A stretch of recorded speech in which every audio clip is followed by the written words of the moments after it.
Сайн мэцхан ганган тоос моторсын хурцлаан зүйл ямар байна. За би танарт өнөөдөр Toyota Crown маркийн автомашиныг танилцуулах болно.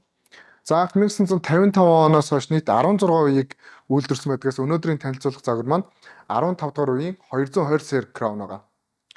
За тус серийг анх 2017 оны 10 сард Токиогийн 45 дахь удаагийн авто үзэсгэлэн дээр концепт загвараа танилцуулснаас 2018 оны 6 сарын 26-ны өдөр анх үйлдвэрээс гараад худалдаанд гарч эхэлсэн.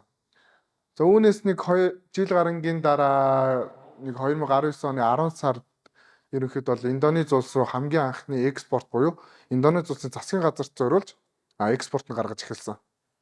За үйлдвэрээсээ 3 төрлийн моторыг санал болгодог. За 2.0 турбо хөдөлгөөр, 2.5 хибрид, 3.5 V6 гэх моторуудыг санал болгодог бол за өнөөдрийн загвар дээр 2.5 хибрид ECVT гэх хороотой ийм хөдөлгөөр байгаа. За тус хөдөлгүүрийн модель нь A25A FXS гэх модель. За тус модель нь ерөнхийдөө бол 18, 19 оноос хойш үйлдвэрлэгддэг илүү он залуу Camry, RAV4 харьяар болон Lexus-ийн NX ES гэсэн загварууд дээр ер нь бол тавигддаг модель. За тус моторын хувьд за 226 морины хүч гаргана, 221 Нм торк шахна. Ер нь бол нэлээд давгүй үзүүлэлтийг гаргацдаг.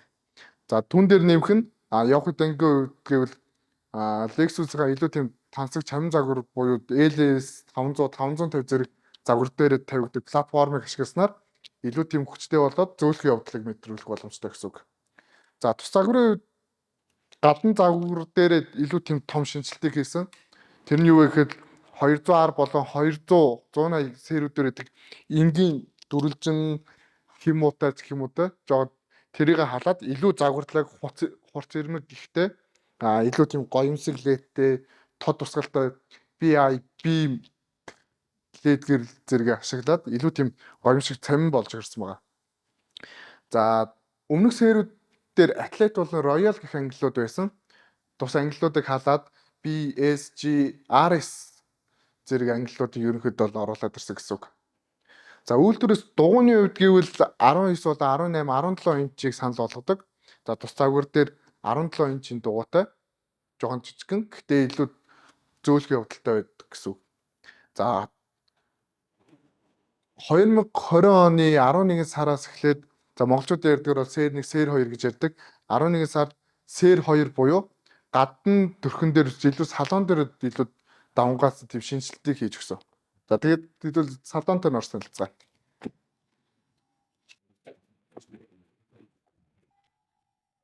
За дотор салооны үед гэвэл орж ирээд хамгийн их нь мэдрэгдэж байгаа зүйл бол мэдээж Crown гэдэг утгаараа 5 дух мэдрэгдэж байна.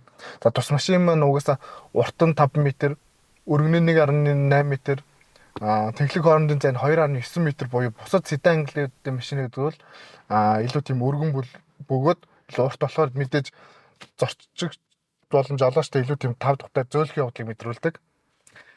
За салооны үед гэвэл арьсан оруулгууд нь даавууд, дүүбо оруулгууд бол мэдээж ингээ харахад илүү тийм тухтай мэдрэмжийг төрүүлж байна. За уртлын хүрдний хэсэг дээр илүү тийм барихад эвтэйхэн бөгөөд юм арьсан юм халдаг өрүүл орж ирсэн. За өрүүлэн дээр зүүн талын хэсэг дээр бол мэдээж уртлын хянхын хэсэг болон хөгжмийн хэсэг орж ирсэн.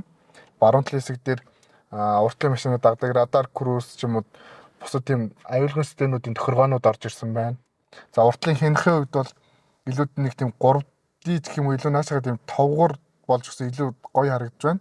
За уртлын хянхын хэсэг дээрээс одометр буюу гүйлтэй харж болж байна.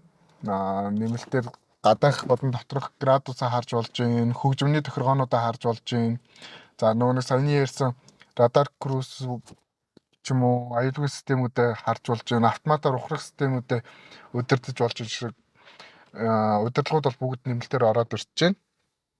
За жолооны артлын зүүн талын хэсэг дээр бол 360 камер болон автомат ухрах одометр лед зэрэг хэрэгслүүд маань ороод ирсэн. Баруун талын хэсэг дээр бол цонхны болон толны удирдлагууд нэмэлтээр ороод ирсэн.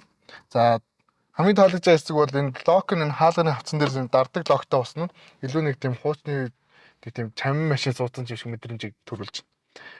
За салооны хувьд гэвэл за уртлын дэлгэцэн дээр бол тийм хоёр салаад дэлгэцтэй. Тийм хурц өнцөг ихтэй болохоор илүү нэг тийм гоё чамин байдал харагдаж байна. Яг 2020 оны 11 сараас эхлээд монголчууд ярьдаг нөө сэр 2 гэж ярьдаг. Сэр 2 загвар дээр бол 2 салаад дэлгэцээ халаад 12 оны 3 инч нэг бүтэн том дэлгэцтэй болж ирсэн байгаа.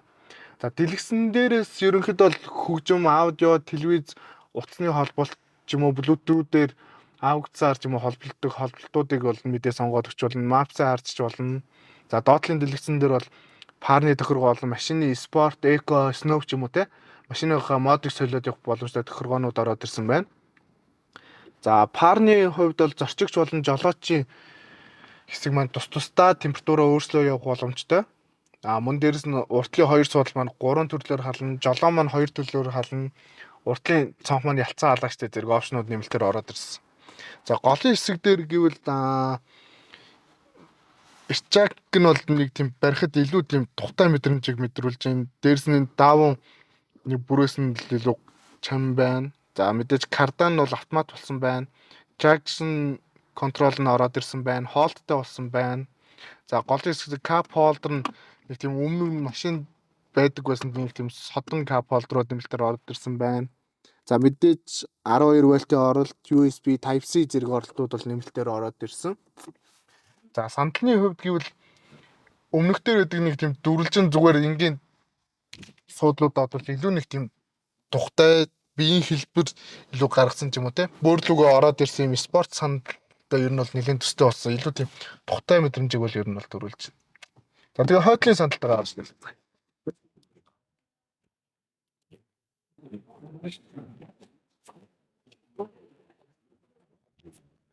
За артлын суудлын хувьд гэвэл за мөн л адил илүү тийм тав тухтай тийм зөөлх мэдрэмжийг төрүүлж байна. За мэдээж даавн суудалтай. За өмнөх загваруудын хувьд гэвэл урагшаа илүү хөлт тулаад байдаг гэсэн бол энэ загвараас эхлээд хойдол нь илүү тийм зайтай өргөн болсон юм шиг мэдрэмж төрж байна. За голын гар хамрагчийн хувьд гэвэл 2 ширхэг cap holder орж ирсэн байна. За G болон RS загварууд дээр нэмэлтээр суудлын удирдлага бол уртлын парны болон хөгжмөний удирдлагууд нэмэлтээр орж ирдэг. За парны хувьд гэвэл за мэдээж доор 2 хөл рүү хүлээх болон голын хэсгээр дээш хүлээх парны хэсгнүүд орж ирсэн байна. За нэмэлтээр хөгжим блютуудээр утсаар ярьж байгаа тохиолдолд уртлын хэсэгт бол 2 ширхэг микрофон, голын хэсэгт энэ гэрэлний хажуудал дээр нэмэлт микрофон орж ирсэн байна. За энэ илүү тийм цуурайтахгүй илүү яриг илүү тод сонсгох юм уу тиймэрхүү давуу талтай зүйлсүүд нэмэлтээр орж ирсэн байна. Жолоочийн хажуудлын суудал дээр мэдээж автоматар урагшаа хойшоо болон налуур урагшаа хойшоо унах удирдлагын нэмэлтээр орж ирсэн байна. За таазан мэдээж харанхуйтай илүү тийм тухтай мэдрэмжийг ер нь бол төрүүлж байна. За хойдлын хэсэг бол нэг иймэрхүү. За багажны хэсэгтээ хэлцээ. За багажны хувьд гэвэл 210 кромтойгоо нэлээд төстэй. Нарийнхан урт гэрэл гэхдээ илүү хурц хэрэмхтэй нэмэлтээр илүү тод бөгөөд илүү тийм чамин харагдахаас улаан тууцан гэрэл орж ирсэн. За хойдлын цонхны хувьд илүү багажны төсөөл рүү уналтаа орж ирсэн болохоор хойдлын зайны хувьд бол илүү том болж ирсэн байна. За багажны хувьд гэвэл 431 литрийн багтаамжтай буюу 210 болон 200 кромны хабрид загваруудаас 40-50 литрийн илүү зайтай болсон гэсэн үг. За доотлын хавцны хувьд гэвэл доор нь батарей орж ирсэн. Мэдээж дуу байгаа. Дорцоо болон данхраадууд нэмэлтээр хажуугийн хавцан дээр орж ирээд аккумулятор нь суурьсан. За батарейны хувьд гэвэл өмнөх кромнууд сонслттой зүйлүүд Bruce 40-тэй төстэй буюу ион батарейтай болж ирсэн. Илүү хавтгай бөгөөд тэр нь илүү зайтай харагдуулж байгаа. За хаалганых нь хувьд гэвэл мэдээж сордог хаалгатай болж ирсэн. За ингээ 202 кромыг танилцууллаа. Дараагийн бичлэгээр дахин уулзцаая.